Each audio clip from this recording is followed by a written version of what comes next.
An advocate or negotiator who is advocating one side or the other has to be skillful in the art of being able to use words and to be able to reach across the table and have a good feel for what's going through the thought process of the opponents across that bargaining table. If he can't do that, then he's bargaining in a vacuum, and he will not be able to get to where he wants to go. He's got to be able to read and understand the opposing party. I think the difficulty with being a spokesman and negotiator is to be able to think quickly across that bargaining table, making sure during the course of your argument or you're trying to persuade the other side that your view is a proper view, being able to keep that momentum going from a persuasive standpoint is sometimes difficult. Because in the bargaining environment, as a spokesman, you want to maintain the offensive as much as possible, rather than be put in a defensive posture. When you're put in a defensive posture psychologically and from the standpoint of maintaining a dominant position at the bargaining table is lost. And when you lose that, you lose a lot of your effectiveness and your persuasive power. And at the same time, when doing that, you don't want to make the other side look like they are, in fact, on the defensive. You want to make them look like they're on the offensive. Because if they get on the defensive, then they are not going to be you will not be able to mold them as well. The clay will become hard instead of soft, and as a result, you're not going to be able to accomplish it. And that's one of the key factors as a spokesman in a negotiating environment, being able to make your opponent look good, but still win. Well, I would say the first skill is the ability to research the facts of the dispute.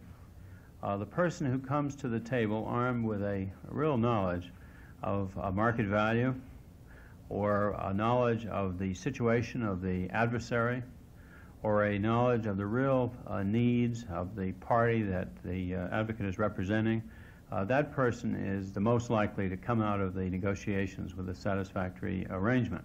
Secondly, of course, is the skill of communicating a position.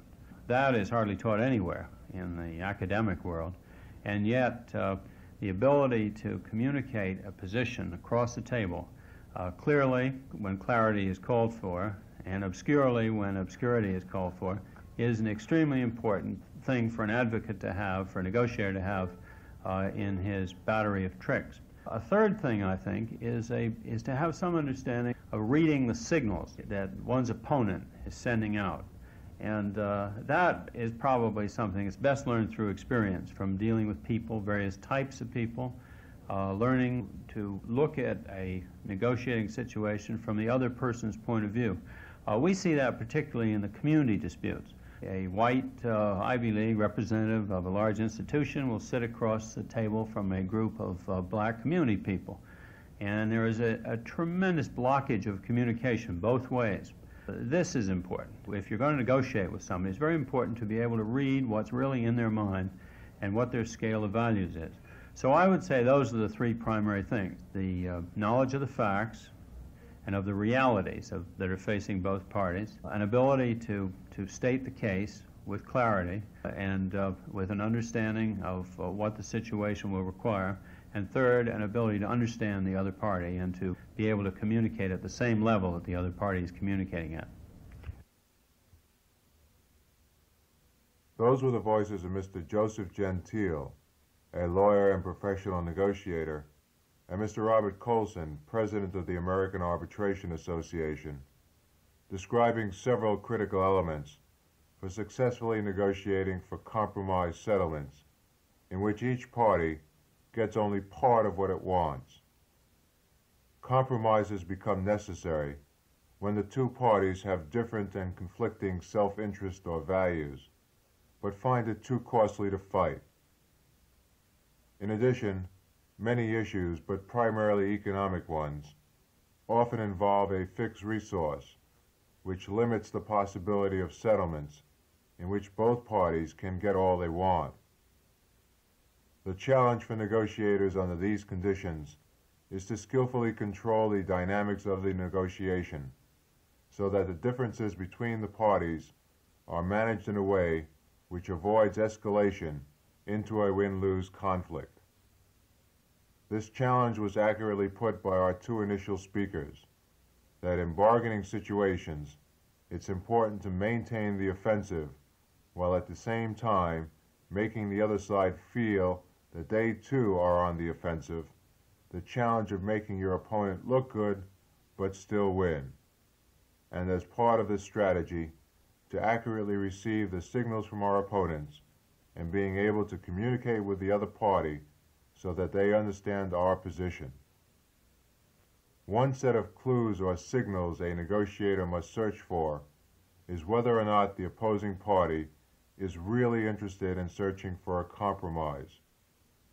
Both Mr. Gentile and Mr. Coulson describe how they search for these clues. First, Mr. Gentile. Well, what clues can a negotiator search for which will indicate that the opposing party is in a bargaining position as opposed to a win-lose position? That, from a practical standpoint, is usually established early in the game between the chief spokesman.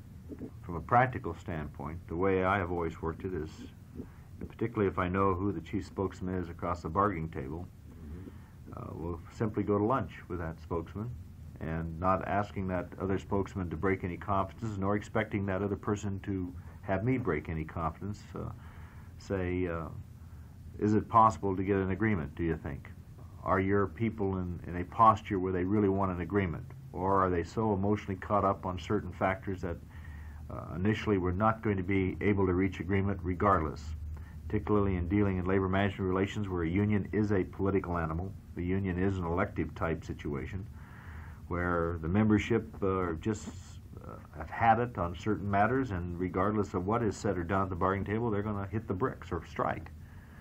And if that be the case, then that sets the posture. More than likely, the way you search that out, I found, is in the informal meetings with opposing spokesmen. No confidence should be breached, certainly. If you have a good relationship with the opposing negotiator, you might very well say, hey, how far can you go? What do you really need? In effect, you enter into, between yourselves, a mediation. Hey, this is as much money as I have to give you in an economic package this year. I can't give you any more, just so you know where I'm coming from. The other person says, well, hey, I think I can get a settlement on that. I think that's reasonable. And you go back and you know pretty much that you're going to reach agreement because you, in fact, have indicated to each other that that's where you are. And that, however, that can't be accomplished unless there's that critical element that must be present, and that's the high degree of trust between the two spokesmen. If you don't have that, then you cannot engage in those kind of discussions in a preliminary manner to negotiations. I have been in negotiations where negotiations were, in some respects, programmed to a certain extent because we had pretty much agreed on where we're going to go. Not compromising the members of the union or compromising management, but both sides have talked to their respective parties. We both knew what our parties wanted, and we both knew where the outer limits were, and we had a high degree of trust, so we sat down and we could work it out. And that is the ideal, of course, and it does exist. Mr. Gentile emphasized the use of informal conferences as one way to elicit clues as to whether or not a compromise settlement is possible. Mr. Coulson describes other ways for getting these clues and how we can check on the reliability of an opposing negotiator with whom we are unfamiliar as a way of facilitating the bargaining process. What types of clues can you search for to determine whether or not the party you're dealing with is willing to bargain or compromise?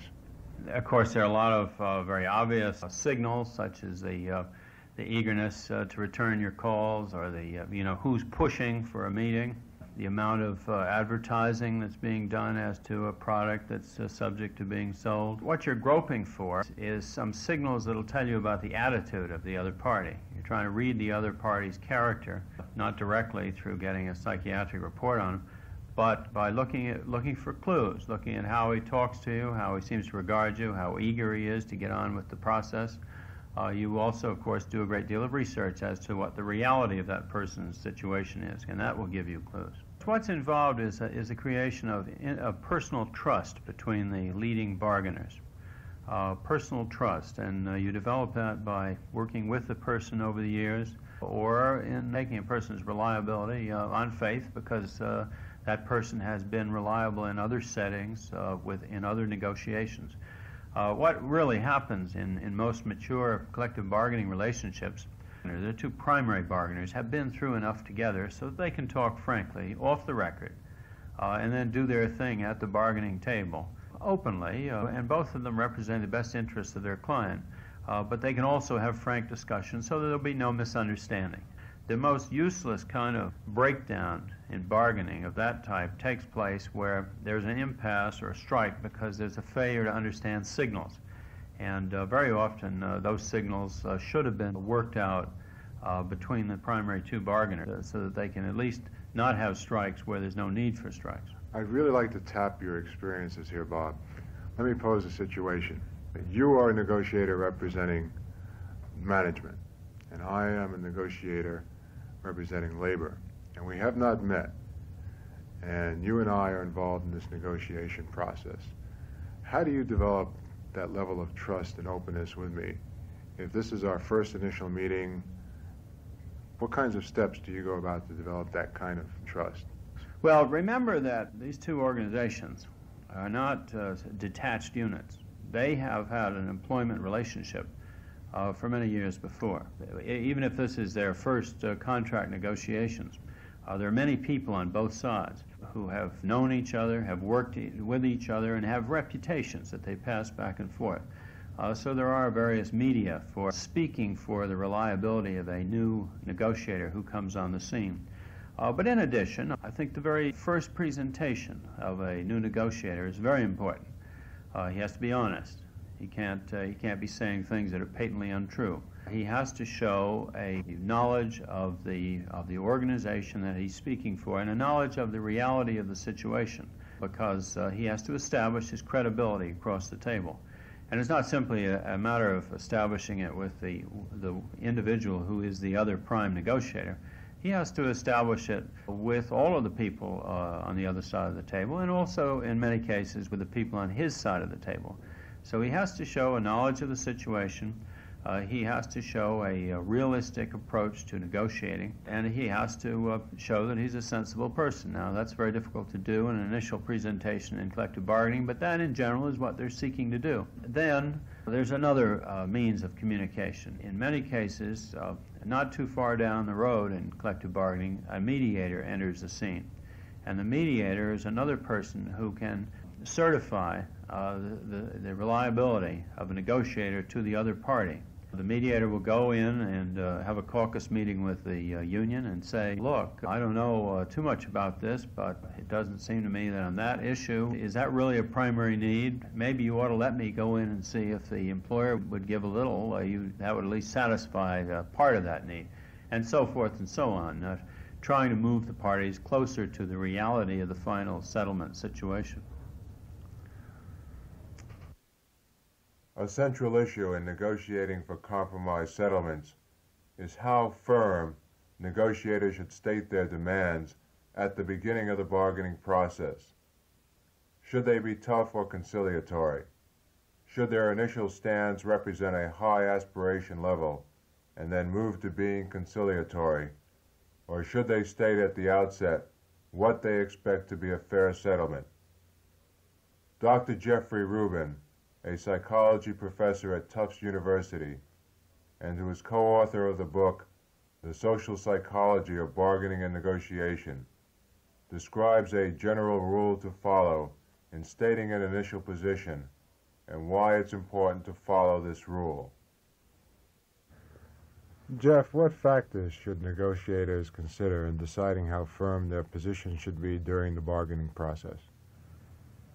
Well, first of all, negotiators should try to take into account the fact that there are risks associated with being too firm on the one hand and too conciliatory on the other. If a negotiator is too firm in his bargaining posture, he risks driving his adversary out of the relationship prematurely.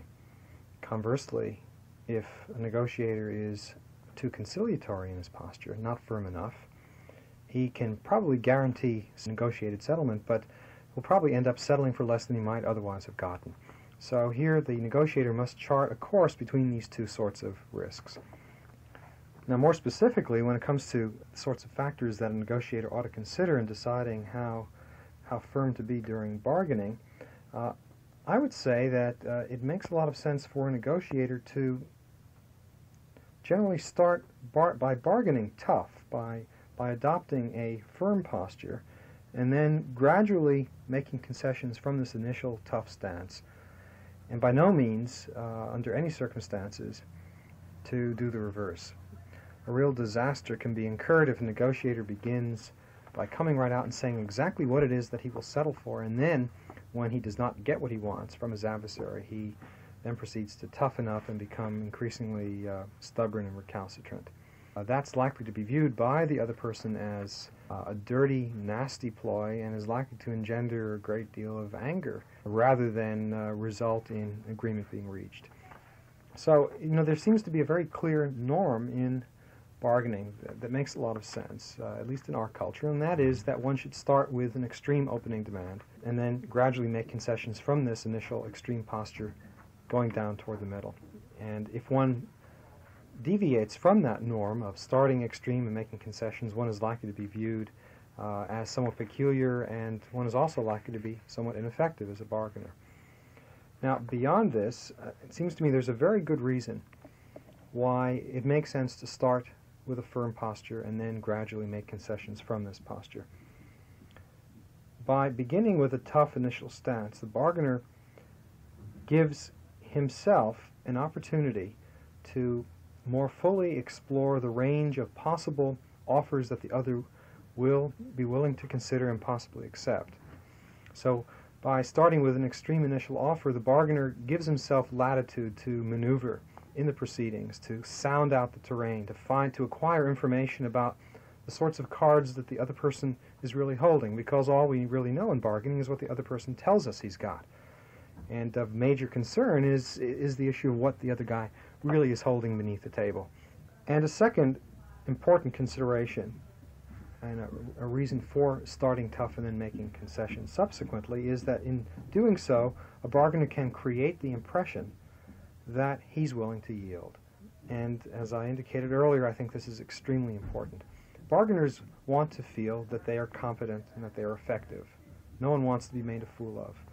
Even if you have every intention of making a particular concession, you would probably be well advised as a negotiator to start tough and then give in, as if to say to your adversary, my gosh, I really didn't want to give in, but you were so skillful and so effective that you persuaded me, almost against my better judgment, to yield. Far better to do that than to fess up right away that you're willing to make a particular concession. The other guy hardly has to do anything at all.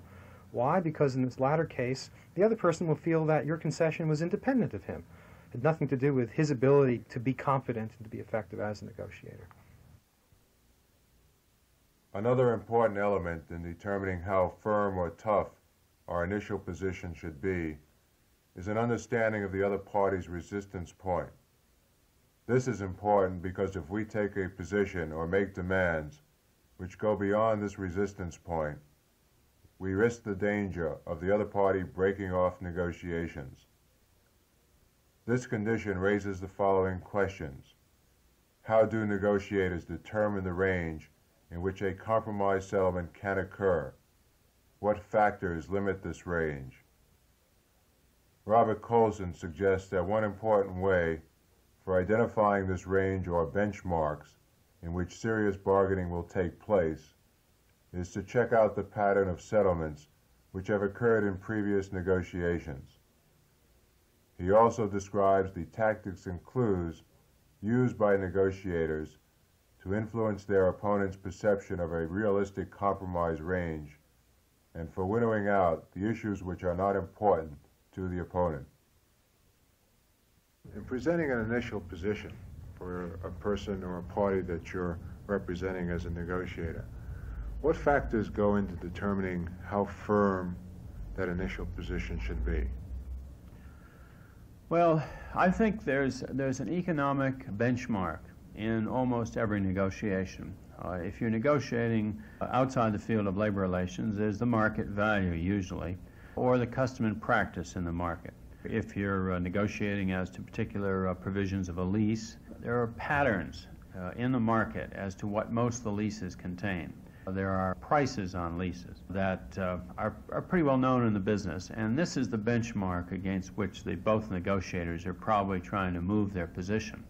In collective bargaining, there are also patterns. The negotiators who go into collective bargaining are very much aware of recent increases, recent improvements in fringe benefits in the industry and in similar industries and in the locality, and all of these things impact upon the probable final point of resolution. And so the negotiators, when they come in, they certainly don't want to be too close to that final point of arrival, but they want to be in a position where a logical move will take them there or beyond it. Is that how you go about determining what position to be at? There's an initial position, but there's a settlement range for you. Well, that's the way it really should be logically, but in fact, probably it's more likely that what happens is the union officers go back to their membership and they try to read the desires of the members as best they can. And they come forward to the bargaining table with a very large number of demands, each one representing the requests, the hopes and desires of a significant number of the union members. And they put this wish list on the table. When it comes to the economic increases, probably they're more cued to reality, but when it comes to the fringes, a lot of the things that they'll come forward with, very often they have no real expectation of gaining, but they represent something that a part of their constituency has asked them to try to get. And one of the things the collective bargaining process usually does is to winnow out the things that the union feels it can't get from the things it feels it must get. How do you do that? Very often you lay them all on the table, although some union leaders will have the standing and credibility with their members so that they can winnow some out before they even come to the table. But let's assume that they put 20 demands on the table and the final arrangement is going to be 5 of them are accepted. How are the others eliminated? They're eliminated, many of them, by signals that the union will make, where they will present as one of their demands, but they will just go over onto the next one very quickly. Or the tone of their voice will show that this is not one that they're taking serious, or perhaps it's down at the end of a long list. And in the same way, management, in its response to demands, will often give a signal saying that a certain demand is completely outside the realm of possibility. And the union will hear that, and then will figure that that's probably not one they're going to get. So the next time they come forward, that one may not appear. The process of collective bargaining seems to do, in the hands of professionals, seems to do a very good job of screening out demands that are not likely to be accepted in the final contract. Bob indicated that a compromise range is often established by the pattern of settlements in the industry or market. Another set of related factors are the precedents and patterns of compromise settlements which have occurred between the two parties in previous negotiations. Based on these patterns, each side comes to a new negotiation with certain expectations of how things will be done, how the outer limits will be established, and how each side will move toward compromise. So another source of clues for identifying the outer limits or resistance points of the opposing party and what's a realistic settlement range is to analyze previous negotiations between the two parties. For example, what needs were involved, what demands were made, what were the throwaway issues, what types of concessions were made, and how were they made and when. Once we have a clearer idea of the resistance points of the other party and of our own aspiration levels, a next tactical move is to make our demands credible to the opposing negotiators. In other words, what actions can a negotiator take to make his course of action believable to the opposing party as a way of gaining leverage and the chances for a more advantageous settlement? Dr. Jeffrey Rubin describes how negotiators go about displaying this resolve and how verbal commitments can be reinforced by making them in the presence of third parties. Okay, I have several ideas in this regard. First of all, it would seem to me important that negotiators attempt to avoid making promises and threats that they have no intention of fulfilling. Put your money where your mouth is. If you're going to promise that you'll reach agreement should the other make some particular concession, then be darn sure that you carry through with that promise. And should you threaten to quit unless the other makes a particular move by some particular time, for instance, you better be darn sure that you are about to fulfill that threat, because there's no better way of losing one's credibility than to make promises and threats that you either are unwilling or are unable to enact. Another way of enhancing credibility in bargaining that seems to me is terribly important is to commit yourself to a course of action, to let the other person know that you have a plan and that you're committed to executing this plan, and that, in fact, your commitment cannot be deterred or reversed. Let me ask you to consider, for instance, perhaps you remember the game of chicken that was played years ago among teenagers.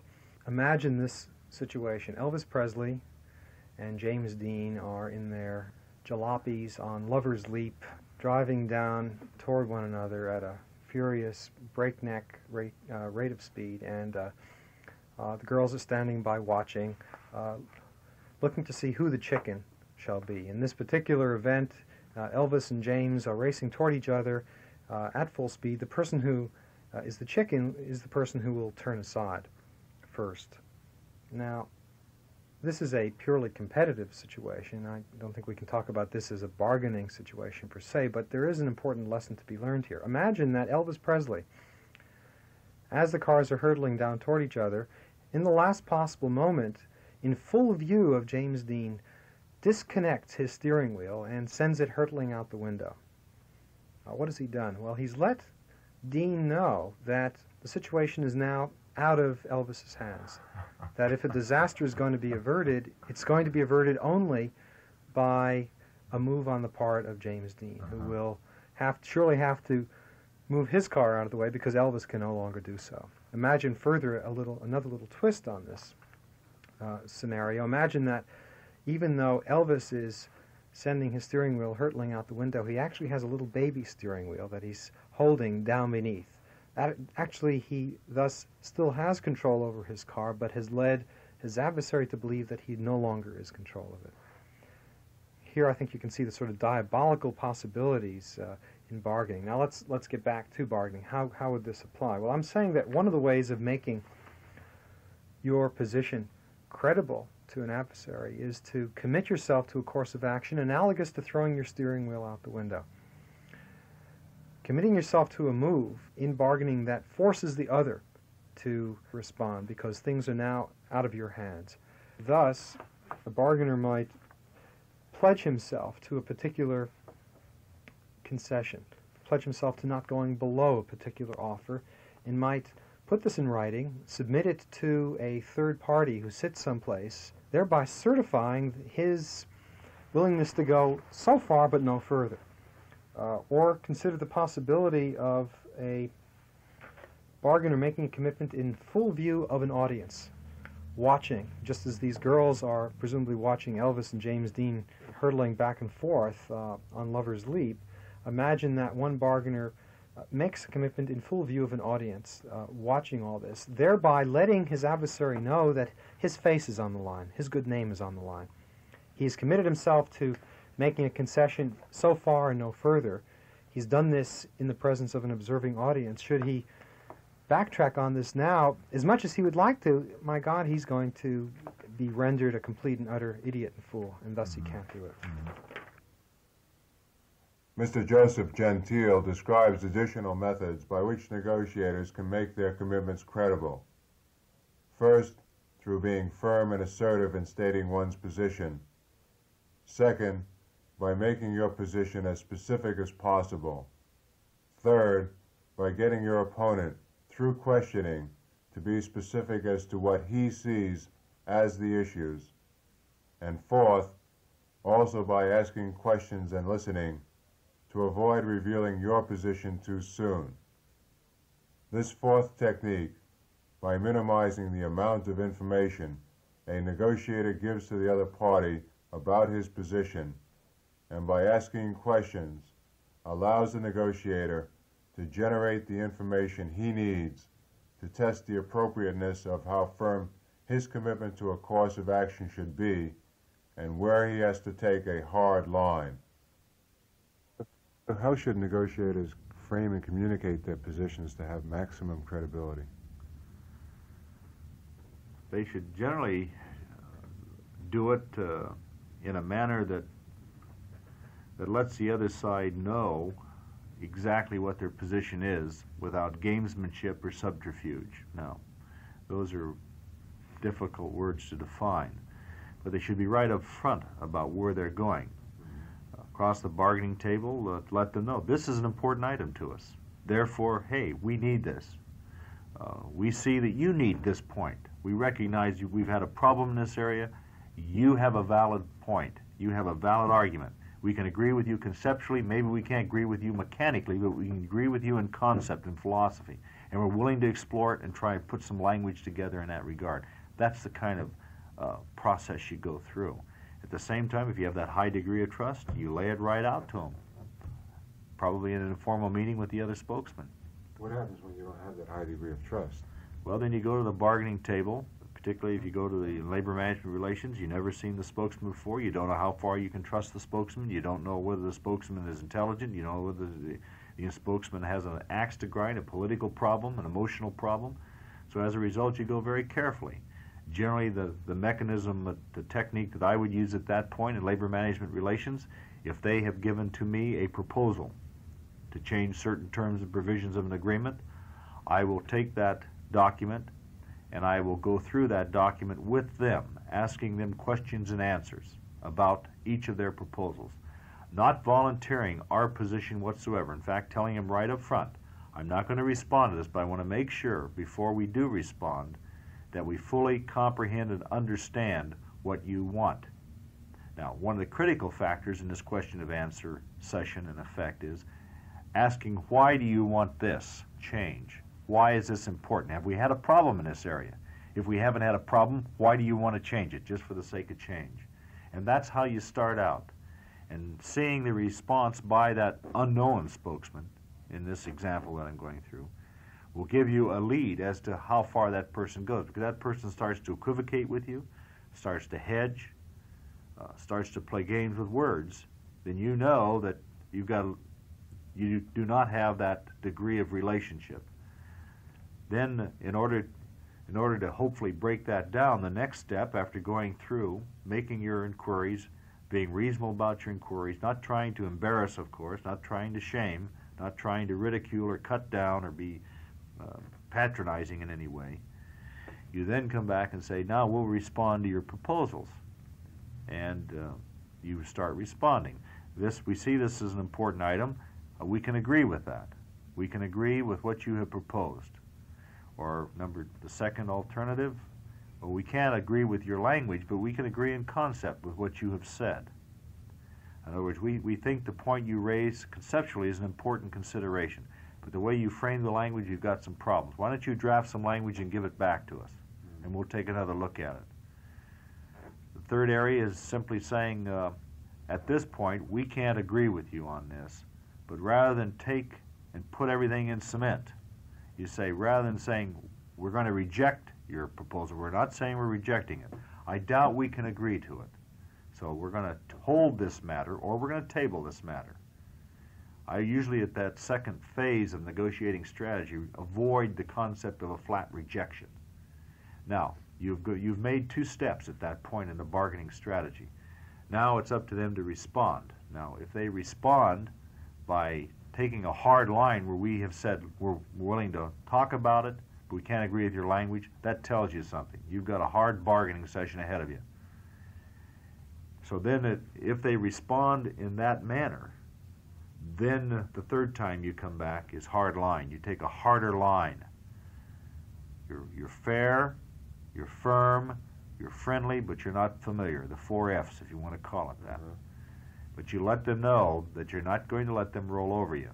And how you do that is, again, I still like to be up front. I don't like to engage in subterfuge and gamesmanship, but I immediately take their language. If they simply take a hard line where I say, we can agree with you conceptually, but we can't agree with your language, and they come back to me with something other than, hey, let's sit down and talk about this language, and they say, hey, we like our language, you're going to live with our language, then immediately I take on a more aggressive role and will start to dissect their language.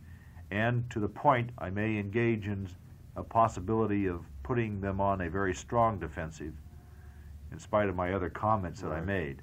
Because at that point, they are starting to draw a battle line, like the young child of old drawing the line in the sand, where they want to do battle.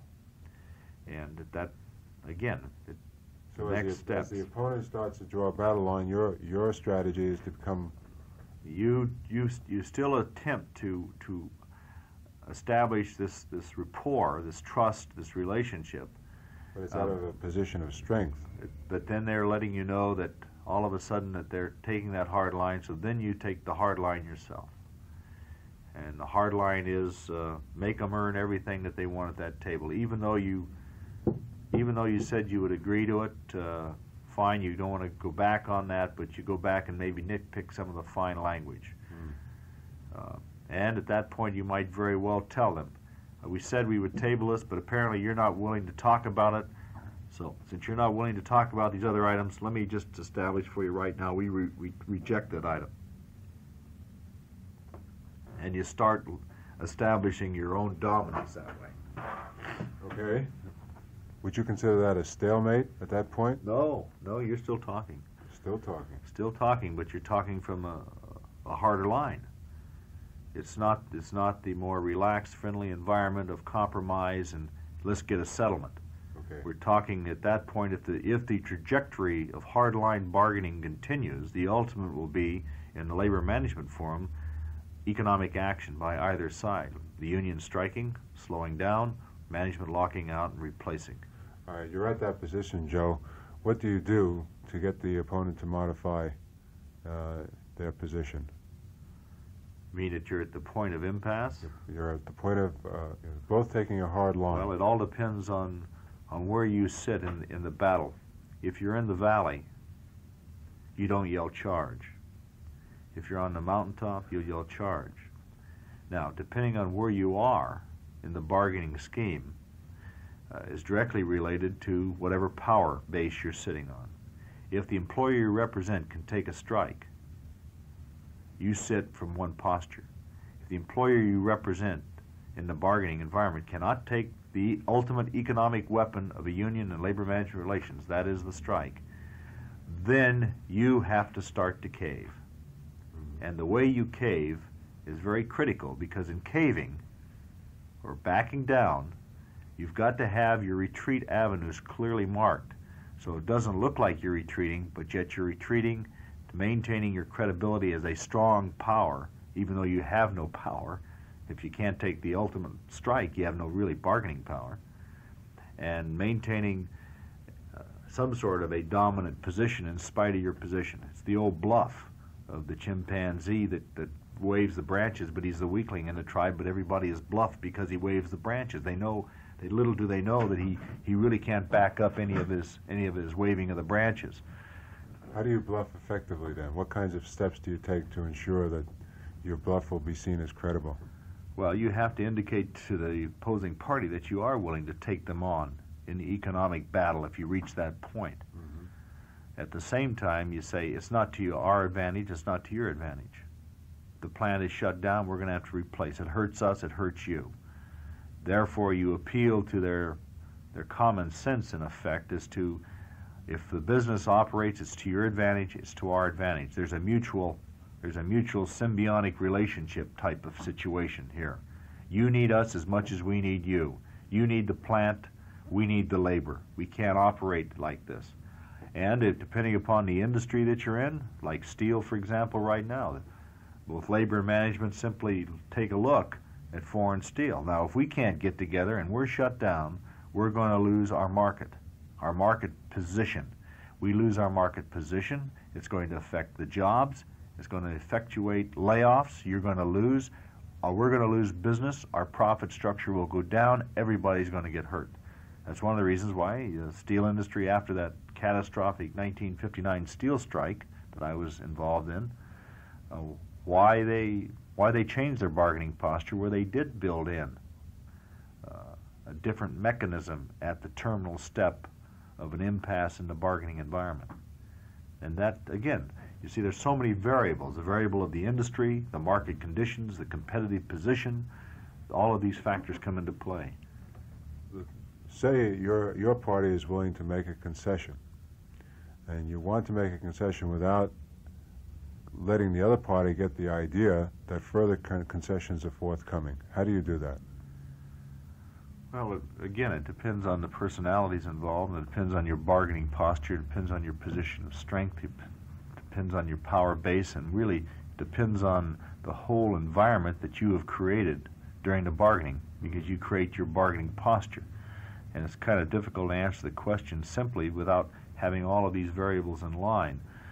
But if you are willing to make a concession on a major point, hopefully you know that you're willing to make that concession early so you can plan the strategy. So when you really do make that concession, the other side knows that, hey, are you really you're really doing that? So if they think that, they'll know that there are no more cookies in the cookie jar. But you have to build up to that. You have to emphasize, if you're going to make a concession, you take a strong position on that particular matter early in the game, particularly if it's a matter that is important to the union. If it's not important to the union, the concession doesn't mean anything. So I have to assume that the concession is in an area that is important to the union in the labor management environment. That be the case, you take the position, hey, I don't think we can ever agree with you on that initially, let's table it. You keep coming back to it, you keep holding, and finally you get reject. You say reject. The union is still hammering away because you know that they really want that. You know that either by preliminary conferences or by what is said across the bargaining table. That's a must item. In the parlance of labor management negotiations, is that in fact a strike item? Are you willing to take a strike? And that's what management tells their people, and that's what the union says. Are you willing to take a strike on that issue? And if they are, you let the other side know that's a strike issue, way ahead of time. So when you do make your concession, they know there are no more cookies in the cookie jar. That's it. We can't do any more. But you have to build up to it. Just to come right out and say it without going through this litany ahead of time, you're not going to accomplish it.